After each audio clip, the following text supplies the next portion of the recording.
આજની 19 તારીખની ગાયો આપણી પાસે હાજરમાં છે। આજે વિયાણી છે તાજી, હજી મેલ બસ હવે થોડા સમયમાં પડી જશે। અત્યારે 14 લીટર જેટલું દૂધ આપશે, ધણીનું કેવું છે। તમામ ગાયો આજના 19 તારીખની ગાયો હાજરમાં છે। આ ગાય વિયાયેલી છે, ઓલી ગાય ગાભણમાં છે।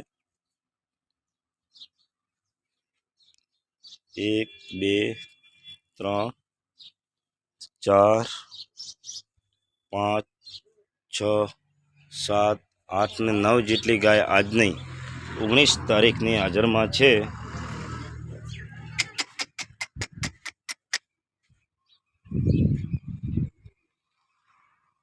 ચલો જય માતાજી। અને બધી ગાયોના દોતી વખતના વિડીયા આજે યુટ્યુબ ચેનલની અંદર આવશે। ચેનલનું નામ છે મુકેશ રબારી। અને આ ગાય વિયાણી છે, આજે ચેક કરીશું સાંજે કેટલું દૂધ આવે છે એ તમારી નજરની સામે આપણે યુટ્યુબ ચેનલમાં વિડીયો મોકલીશું। ચલો જય માતાજી।